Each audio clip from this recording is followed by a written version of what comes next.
शहीद बेटों को, कश्मीर के उनकी माँओं को, उनके बच्चों को हमजा शहबाज और पूरी कौम सलाम पेश करती है। और आज के दिन हम ये आदा करते हैं कि हमारे दिल कश्मीरी मकबूजा कश्मीर के लोगों के साथ धड़कते हैं। और आज ही के दिन अल्लाह ताला से दुआ करता हूँ कि अल्लाह ताला इन जालिमों को, जिन्होंने कश्मीर में जुल्म व बर्बरियत बर्पा की है, उनसे हिसाब ले। और इंशाअल्लाह वो दिन आएगा जब कश्मीरी अपनी जिद्दोजहद में कामयाब होंगे। तो पाकिस्तानी कौम भी दुआ करे कि बड़ा दिल छलनी होता है जब पैलेट गन से ज़ख्मी शुदा चेहरे देखने को मिलते हैं, लोगों की बिनाई जाती है। तो हम उस तकलीफ़ का एहसास नहीं कर सकते जो कश्मीरी कौम जिससे गुजर रही है। अल्लाह ताला वो दिन लाए जब उनको सुख का सांस मिले। आज पंजाब असेंबली में महंगाई के ऊपर ऑपोजिशन की रिक्वेजिशन पर इजलास बुलाया गया है। और इससे पहले कि मैं महंगाई पे कोई बात करूं, मैं समझता हूं कि कल ये सुनने को मिला कि 70 साल का रिकॉर्ड जो है वो टूट गया है। इन 3 सालों में जितनी महंगाई हुई है, मैं क्या जिक्र करूं इमरान नियाज़ी साहब के झूठे वादों का, जो 1 करोड़ नौकरियों से शुरू हुए थे, 50 लाख घर पे शुरू हुए थे, 200 अरब डॉलर इन्होंने बाहर से लूटी हुई रकम लानी थी, साउथ पंजाब को इन्होंने सूबा बनाना था। और आज चौथा साल शुरू हो चुका है इस हुकूमत का। तेल जो 70 रुपये लीटर हुआ करता था, आज 178 रुपये लीटर है। 138 रुपये लीटर है। इसी तरह डीजल जो 2017 में 78 रुपये लीटर था, आज 134 रुपये लीटर है। यही नहीं, पिछले 4 महीनों में पेट्रोल प्राइस में 29 रुपये का होशरबा इजाफा हुआ है। आप जानते हैं, आपके कानों ने भी सुना, मेरे कानों ने भी सुना, इन आंखों ने भी देखा कि नियाज़ी साहब कहा करते थे कंटेनर पर चढ़कर कि जब पेट्रोल बढ़ता है, गैस बढ़ती है, डॉलर बढ़ता है, तो वज़ीर आज़म चोर होता है। तो आज ये फैसला पाकिस्तानी कौम ने करना है कि जो अल्फाज इमरान नियाज़ी साहब ने अदा किए थे, आज ऐन वो उन पर पूरे उतरते हैं। उन्होंने चाहे कौम से 3 सालों में सिर्फ झूठ बोला, ऑपोजिशन से अंधा इंतकाम लिया, आपने लोगों को जेलों में डाला, सब बर्दाश्त है।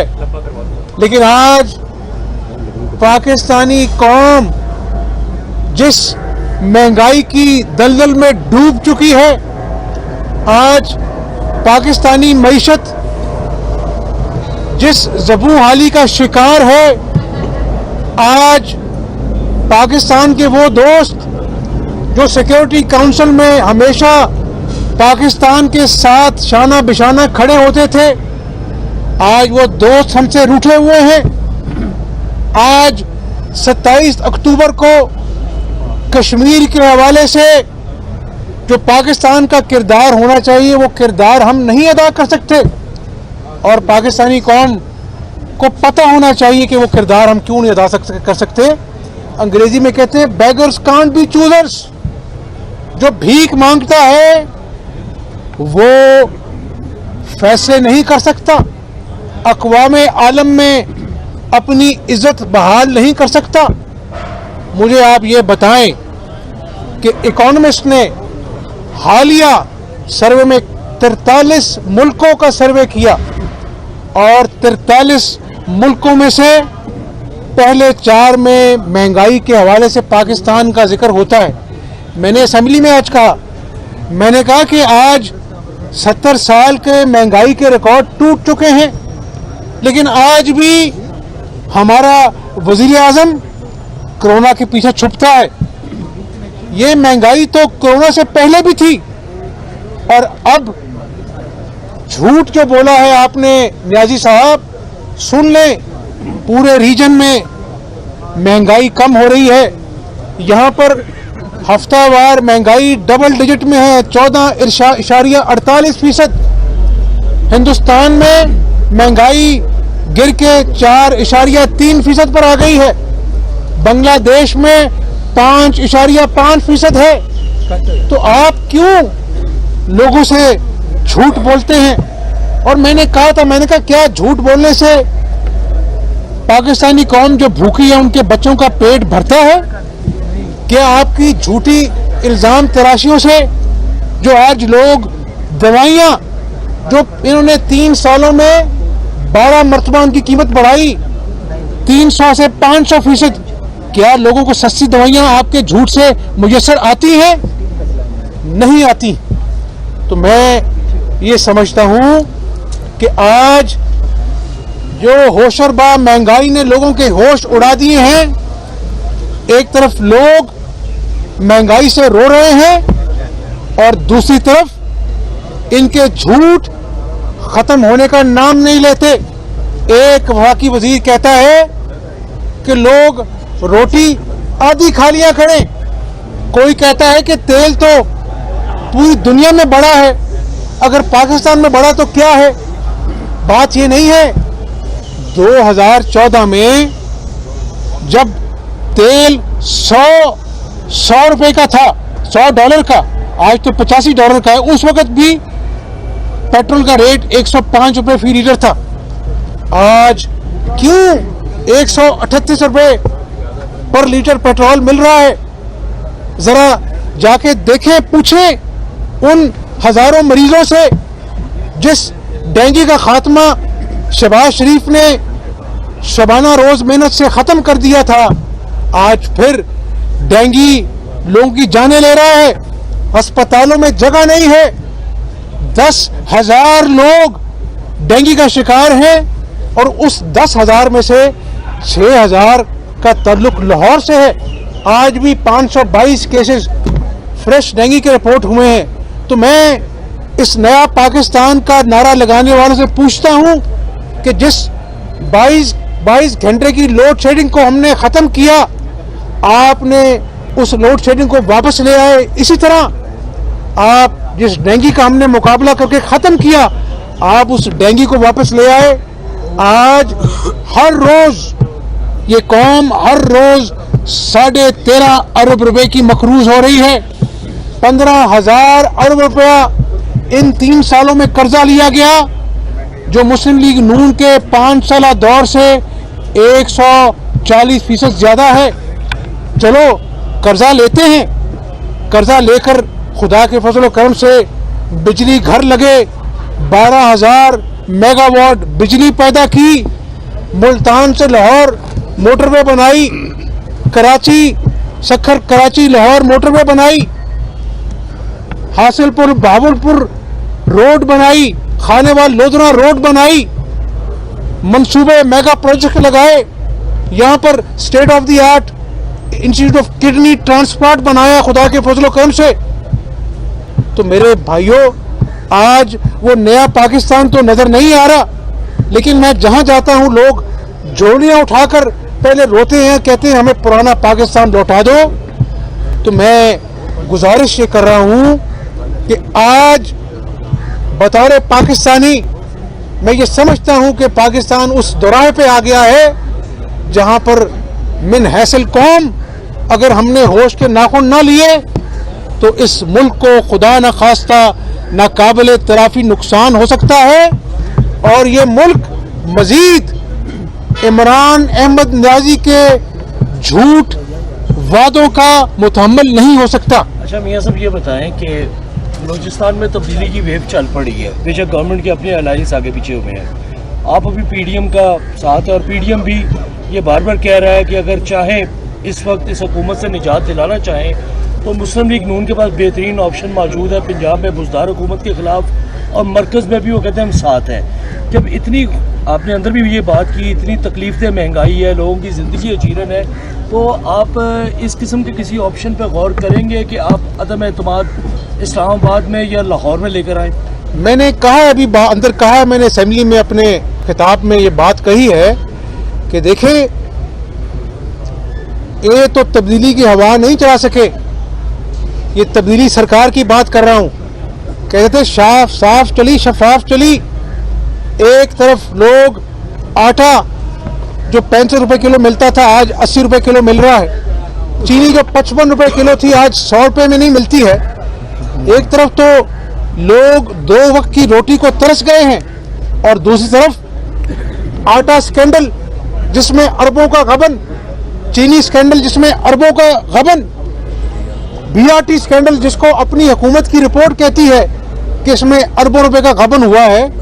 तो आपकी बात का जवाब यह है कि आज मैं ये समझता हूं कि ना सिर्फ ये हमारा सियासी फरीज़ा है, बतौर पाकिस्तानी हमारा कौमी फरीज़ा है और बतौर इंसान अल्लाह ताला को हम क्या जवाब देंगे कि जब पाकिस्तानी कौम, उसके बच्चे भूख से बिलख रहे थे, फाकों ने मजदूरों के घरों पर डेरे डाले हुए थे, बिजली का बिल आता है तो लोगों को अपना आप बेचकर बिजली का बिल अदा करना पड़ता है।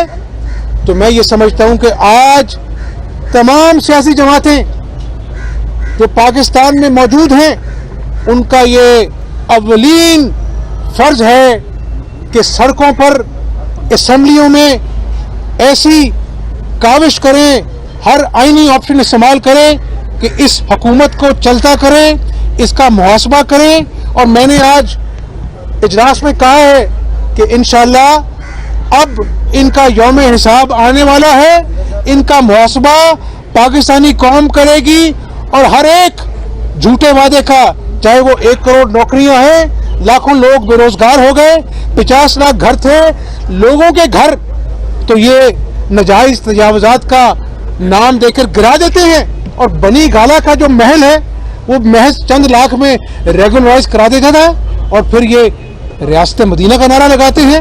इनको शर्म आनी चाहिए। अगर शर्म ना भी आए तो अब पाकिस्तानी कौम इंशाअल्लाह ताला इनको असल आईना दिखाएगी और गैब का इल्म अल्लाह जानता है, लेकिन ये नौशा दीवार है कि इमरान न्याजी को इस गयूर कौम से किए जाने वाले एक एक झूठे वादे का हिसाब देना पड़ेगा। इतलात ये है कि वफाक में और खास तौर पर पंजाब में आप जो है वो कल अदम तहरीक की जो गिनती है वो पूरी कर चुके हैं और काफली के सहारे के बगैर आपके पास इतने वोट हो चुके हैं। तो अपने ताया जान नवाज शरीफ को क्या मशवरा देंगे? आपको इजाज़त दे दें तहरीक अदम एतमाद? देखें, ये इजाज़त से बताया जा रहा है मशरूत है, आपको इजाज़त नहीं मिली। ये फैसला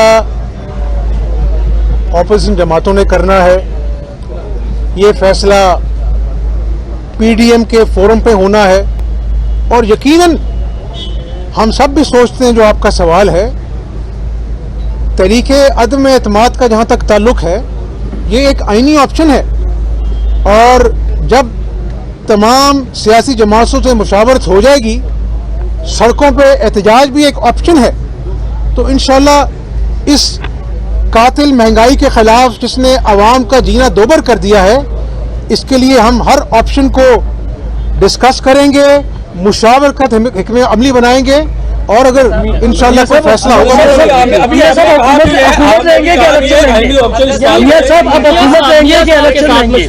ये बताइएगा बड़े मियां साहब के साथ as a political person, as a political worker, आप समझते हैं कि क्या इन हाउस तब्दीली ऑप्शन है या अर्ली या इलेक्शन ऑप्शन है? एक और दूसरा ये बताइएगा, अगर इलेक्शन होते हैं जिस तरह से बनी गाला में जादू टूना चलता है, कोई आपने भी मोकर शोकर ढूंढा है कभी? हमारा वकील जो है ना वो अल्लाह ताला की ज़ात है। वो कहते हैं हस्बुनल्लाहु नेमल वकील नेमल मौला व नेमल नसीर। आपकी बात का सियासी वर्कर के नाते जो सवाल आपने पूछा है, मैं ये समझता हूँ कि बेहतरीन ऑप्शन अगर इस मुल्क को मझधार में से निकालना है, जो बड़ा मुश्किल काम है, अल्लाह ताला हमारी मदद करे, फ्री एंड फेयर इलेक्शन जो हैं वो सबसे बेहतरीन हल है। एक नया मैंडेट हो, ना कि ये चुराए हुए मैंडेट के लोग हों।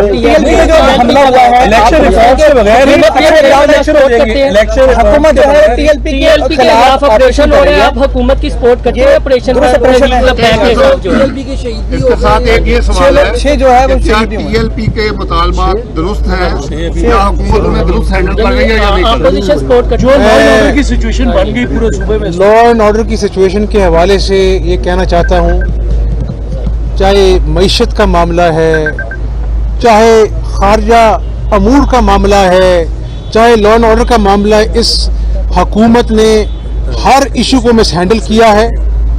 कोई भी मुआशरा इस बात का मुतहम्मिल नहीं हो सकता कि इन खौफनाक मुआशी मसाइल के होते हुए हम मजीद लॉ एंड ऑर्डर की सिचुएशन को ख़राब करें। एक पाकिस्तानी के नाते मैं भी आपकी तरह तशवीश में मुब्तला हूँ और दुआ करता हूँ कि पाकिस्तान में अमन दोबारा बहाल हो।